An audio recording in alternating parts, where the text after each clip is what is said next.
Behave, it's me, Baron Bedsores.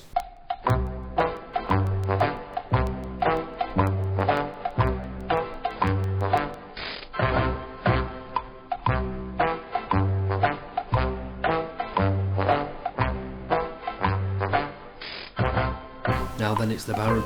So this is going to be the Cheltenham Festival review, well, the selections we've banged out. I'm just going to do this all in one upload, so just skim through the bits what you want to listen to, if you want to listen to them, and then bang your comments on afterwards. Also, you're just going to have to bear with me, I'm struggling, I've come back from Cheltenham with a cold. Right, so first selection was in the 250, and it was Cruise Linen. We gave that out 10 to 1, and it went off at 9 to 1. And to be fair to Cruise Linen, it made two mistakes down the back straight which really put paid to its race, and it was going okay up to that point, and it ended up finishing 5th, just out the each way places, and that was going to be the theme for the week.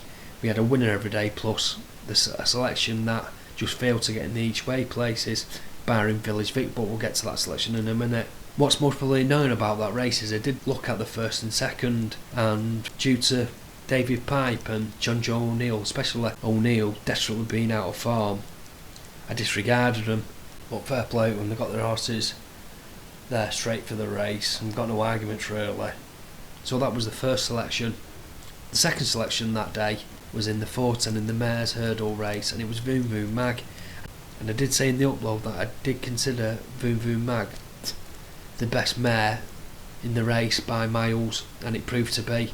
I think turning for home, you was counting your money, because I certainly was, and Willie Mullins give everyone a freebie there. That was day one.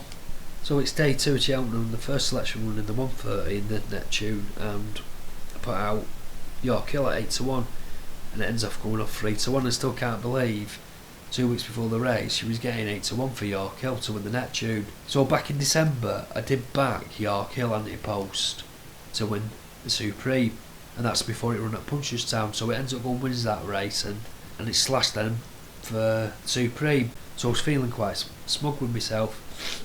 So over the Christmas period I go to my usual race meets, and on the 1st of January I'm at Cheltenham. So I've come out of there and I've noticed that York Hill's still in the Tollworth, and I've got no obviously work commitments over the Christmas period, so I decided to go from Cheltenham to Sandown, take the couple of hours drive, sort myself out, and then go and watch the day's racing there. And I'm glad I did. So York Hill goes and wins the Tollworth, and immediately as soon as it wins the race I decided that if it's entered in Neptune it's going to beat whatever it's put in front of it off what I've just seen in the race.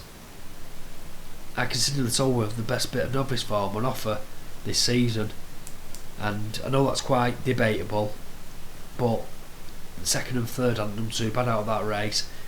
Also York Hill has won that race on ground what it's supposed to be not bred to run on. That again is quite debatable because it's won on heavy ground. Me personally, I think the horse can run on any ground. It's a raw horse.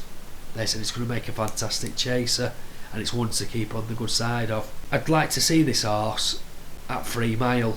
I mean, after the race, when it won at Cheltenham, I believe Mullins come out and said he wouldn't mind seeing it in a champion hurdle, and Ruby Rose, the first thing he said when he had a microphone stuck underneath him, that it'd win an Arkle no problem at all. Me personally, I wouldn't mind owning a toenail in this horse, because I think it's just going to go on to bigger and better things, and we've seen a star in the making.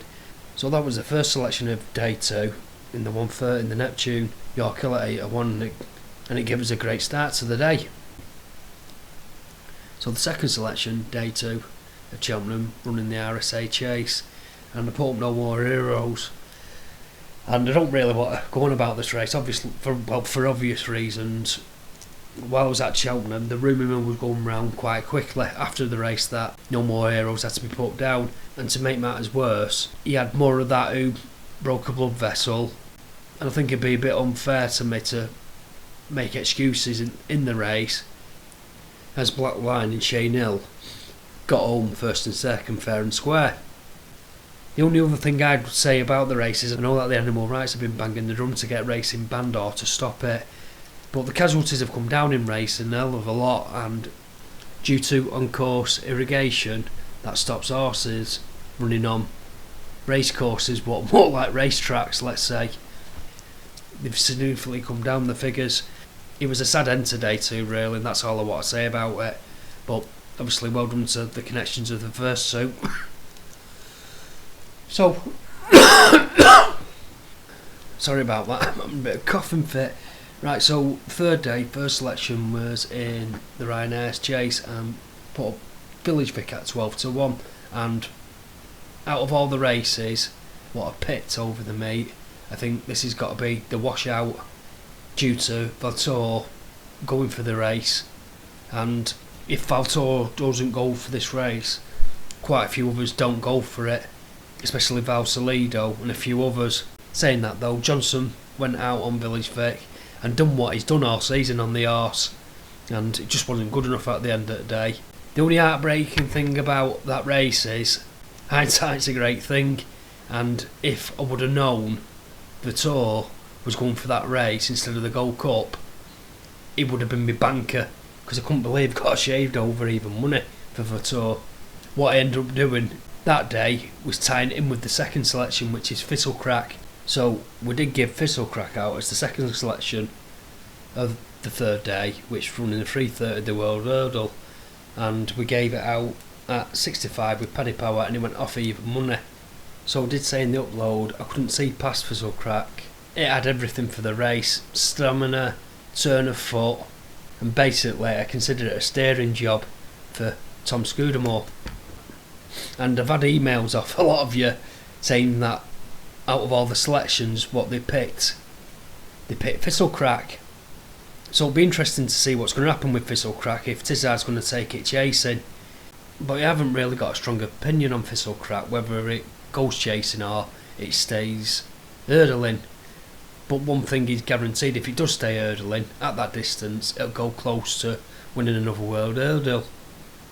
Saying that though, I don't think it'll win it as easy as it's won it at this year's festival, because there'll be another horse breathing down his neck in the shape of Barter's Hill, and we'll come to Barter's Hill in a minute. But if it does go chasing, it'll be interesting to see how it takes to the bigger obstacles. At the end of the day, whether you think it's going to stay hurdling or go chasing, Thistlecrack's the one to stay on the right side of, because you can see it winning more often than not. So we come to day 4, Victoria Pendleton Day, Gold Cup Day, and the first selection of the meet was Barter's Hill, 250 in Albert Bartlett, and we gave that at 11-4, and it opened up 4-1. So a couple of days before this race, the trainer come out and said he didn't feel the horse was right, hence one of the reasons why it ended up drifting out to 4-1. But they decided to take the chance with it, and I was absolutely devastated. Firstly, for the 4th day running, we got ousted out of a place for our each way double, and secondly, and most importantly, that wasn't Barter's Hill. That wasn't Barter's Hill what I saw at Newbury and Doncaster, out battle horses and run ungamely with its bollocks in its chest.